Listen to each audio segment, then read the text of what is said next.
तो चिंता का बात है ही। मैंने कल भी कहा कि ये जो शिक्षक लोग हैं, ये कौन सोचता है कि ये टीचर सब आपस में बम बारूद करेगा? है ये क्या सिखाएगा विद्यार्थी? मैं टाइम एंड अगेन बोला हूँ, कानून का राज इस सरकार का 1 to 10 में 1 से 10 पहले वो प्रायोरिटी है, उसके बाद कोई और बात आता है। कोई भी हो, कोई भी कोचिंग संस्था हो, अलगे हम ताकतवर हैं। सरकार रूल ऑफ लॉ एस्टेब्लिश करना जानती है, 20 साल से दिखाया है। कानून का राज ही यहाँ पर चलेगा। कोई भी सोच ले कि हम उसके ऊपर है, सरकार सबका हिसाब करेगा। अगर कोई कानून से अगर लॉ एंड ऑर्डर इशू करेगा, किसी हाल में नहीं बचेगा, या बिहार छोड़ेगा। अब बात समझ रहे हैं? नमस्कार, द इंडिया टॉप देख रहे हैं। मैं हूं अखंड ज्योति। देखिए, फैजल खान और रोशन आनंद इन दिनों लगातार चर्चे में हैं, क्योंकि इन दिनों दोनों ही सर के बीच, कोचिंग संस्थान के बीच एक विवाद जो है वह देखने को मिल रहा है। पिछले दिनों फायरिंग की बात सामने आई थी और जिसके बाद विवाद जो है वह चल रहा था, और इसके बीच रोशन आनंद पुलिस उठा लेती है, जेल चले जाते हैं, और इसके बीच उनके भाई प्रिंस यादव नेपाल में संदिग्ध हालत में मौत हो जाती है। हालांकि इन सब चीज़ों को लेकर अब सरकार जो है वह कह सकते हैं एक्शन में दिख रही है। जब सवाल किया गया है जदयू के कार्यकारी राष्ट्रीय अध्यक्ष राज्यसभा सांसद संजय झा से, तो उन्होंने साफ तौर पर कहा है कि कोई भी अपने आप को कानून से ऊपर समझने का कोशिश करेगा तो सरकार कानून स्थापित करना जानती है, और कोई भी अगर कानून से खिलवाड़ करेगा तो उसे बख्शा नहीं जाएगा। देखिए, बड़ा बयान सामने आया है। अब इसके बाद से कहा जा रहा है कि जिस तरीके से बयान सामने आया है, उसके बाद से कह सकते हैं कि सरकार एक्शन मोड में नजर आ रही है। और जिस तरीके से अब विवाद सामने आया था और उसके बाद संजय झा क्या कुछ कह रहे हैं, पहले उनके पूरे बयानों को सुनिए। देखिए, जो स्थिति आप लोगों ने देखा, हम लोगों ने टीएमसी का भी देखा, और जो खबर आ रही है, तो एक तो इसलिए ज़्यादा है कि विपक्ष में कोई पॉलिसी नहीं बची है। जो विपक्ष को लीड करने का जो काम विपक्ष के नेता है, कांग्रेस के जो नेता हैं, उनको चाहे पार्लियामेंट के अंदर हो चाहे पार्लियामेंट के बाहर हो, तो उनका जो बिहेवियर कंडक्ट रहा, हम लोग बिहार में भी देखे हैं और अन्य जगह भी, वो खिलाफ में बोलते बोलते देश के खिलाफ ही हो जाता है। खिलाफ में बोलते बोलते आप गौर करिएगा, उनको इसी में हम हमेशा बोलते हैं कि आपदा में अवसर। कहीं कोई समस्या हुई, प्रॉब्लम हुआ ईरान अमेरिका में, दिक्कत पूरा दुनिया को है। ये तो इंडिया की वजह से हुआ नहीं, लेकिन उसमें भी उनका चलता रहता है।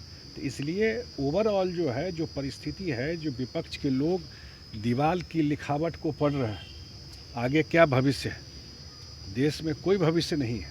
2029 में भी एनडीए की सरकार आएगी, और चुनाव दर चुनाव सिर्फ ये कहने से नहीं होगा कि एसआईआर हो गया, ये हो गया। जनता में सर्वे कीजिए ना, 20 ठो जनता में पूछिए जा करके।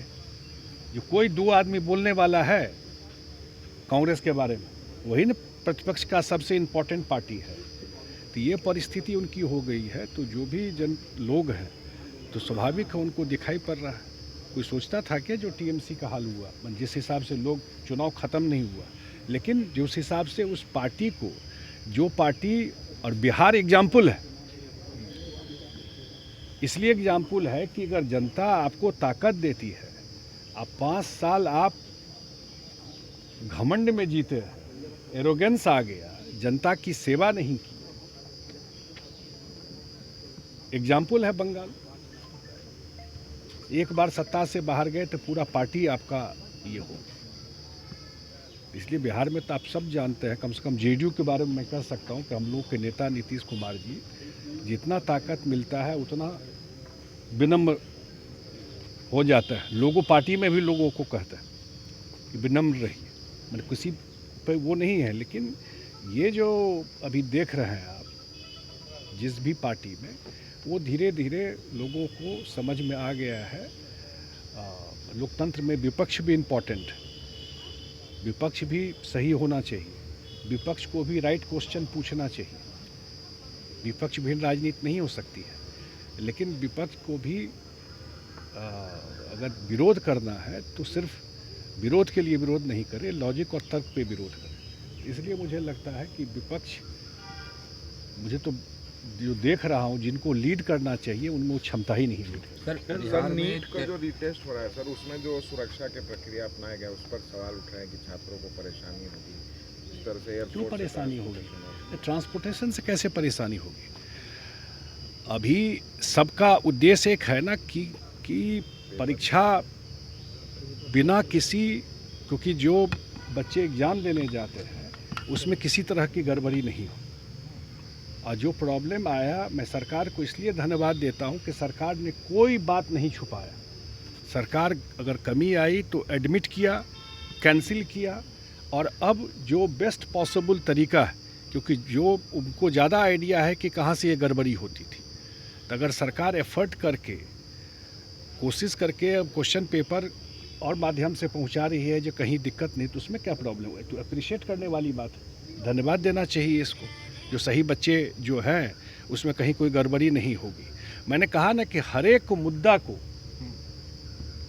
अगर कोई कमी हो गई, कहीं गलती हो गई और उसको कोई सुधार करने की कोशिश कर रहा है तो उसको अप्रिशिएट नहीं करके कैसे उसमें अपना पॉलिटिकल पॉइंट स्कोर करें, उसी में विपक्ष लगा रहता है। इसमें तो अच्छी बात है ना कि अगर ट्रांसपोर्ट करके और एयरफोर्स के प्लेन से क्वेश्चन पेपर जा रहा है तो ठीक है। गड़बड़ी होता जब ट्रक से जाता था, गड़बड़ी होता जब ट्रेन से जाता था, अब सीधा जा, कहीं कोई गड़बड़ी का चांस नहीं है उसमें। ये तो अप्रिशिएट करने वाली बात है इस चीज़ को। सर, बिहार में तेजस्वी यादव और आरजेडी के लोग आज सभी जिला मुख्यालय पर धरना देने जा रहे हैं, महंगाई के खिलाफ, महिलाओं के प्रति बढ़ते अपराध को लेकर। इन तमाम ऐसा है, थोड़ा उनको डेटा और अखबार भी देखना चाहिए, खबर रखना चाहिए दुनिया में क्या हो रहा है।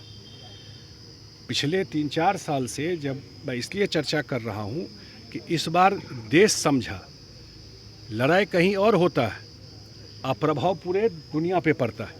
सच है कि नहीं है?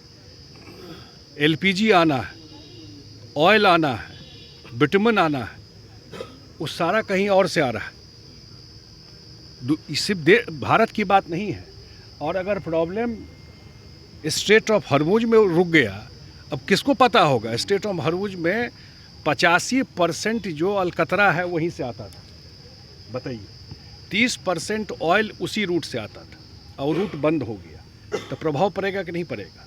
लेकिन जिस तरीके से एनडीए सरकार ने इस सिचुएशन को मैनेज किया, शायद दुनिया में इस तरह का मैनेजमेंट, क्योंकि जनता पे असर नहीं पड़ा। ये लोग चाहते थे क्राइसिस हो जाए, ये लोग चाहते थे एलपीजी का, कितना हल्ला कर रहे थे क्राइसिस हो जाए। इनको मज़ा नहीं आ रहा था, इनको लग रहा था कि क्राइसिस हो क्यों नहीं रहा। लेकिन सरकार ने रिमार्केबली ये मैनेजमेंट किया। मैं परसों भी इस कमेटी को मैं चेयर करता हूँ, एक कमेटी, पार्लियामेंट्री स्टैंडिंग कमेटी का। हम लोग देख रहे थे कि जैसे ही सिचुएशन हुआ उन लोगों ने असेस कर लिया कि क्या समस्या होगी और उसके लिए जो भी प्रिवेंटिव, यही तो सरकार का काम है, जनता को परेशानी नहीं होने दिया। महंगाई की जहाँ तक बात है, इतना बड़ा क्राइसिस हुआ है दुनिया में, ये सच है कि नहीं है? 100 दिन से ज़्यादा युद्ध का हो गया, अब जाकर के 2 दिन पहले पीस ट्रीटी पे साइन हुआ है। तो हम लोग होप करते हैं कि वो ट्रीटी बरकरार रहे, और सरकार ने मैनेजमेंट किया। जहाँ तक महिलाओं की बात है, इतना मैं ज़रूर, नीतीश कुमार जी 20 साल से मुख्यमंत्री हैं और अब सम्राट चौधरी जी एनडीए सरकार के मुख्यमंत्री हैं। मैं टाइम एंड अगेन बोला हूँ, कानून का राज इस सरकार का 1 to 10 में 1 से 10 पहले वो प्रायोरिटी है, उसके बाद कोई और बात आता है। कानून से जो खिलवाड़ करेगा वो बचेगा नहीं इस सरकार में।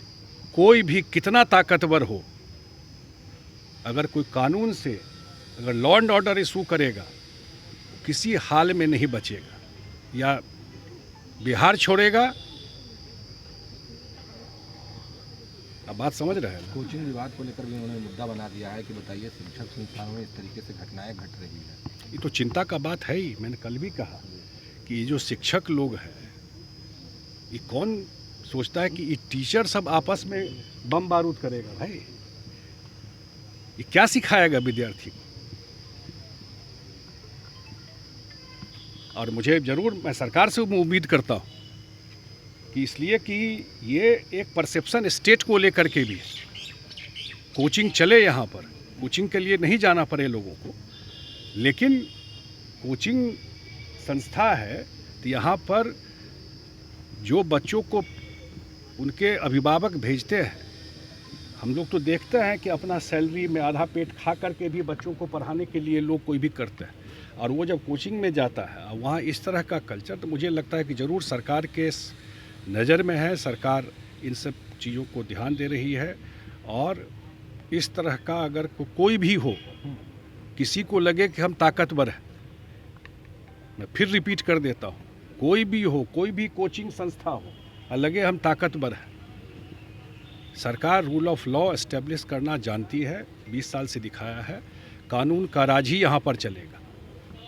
कोई भी सोच ले कि हम उसके ऊपर है, सरकार सबका हिसाब कर देगी। तो आपने साफ तौर पर जदयू के कार्यकारी राष्ट्रीय अध्यक्ष राज्यसभा सांसद संजय झा को सुना। एक तरीके से उन्होंने सीधे चेतावनी दे डाली है, क्योंकि बात जब से विवाद की सामने आई रोशन आनंद और फैजल खान के बीच, तब से कोचिंग माफिया तक की बात सामने आई, और जिस तरीके से छवि धूमिल हुई है राज्य की, ये तमाम चीज़ें जग जाहिर हुई, जिसके बाद से अब राज्य सरकार की तरफ से कह सकते हैं कि राज्यसभा सांसद संजय झा का यह बड़ा बयान सामने। हालांकि इस चीज़ को लेकर आपका क्या मानना है, कमेंट सेक्शन में रखिए। धन्यवाद।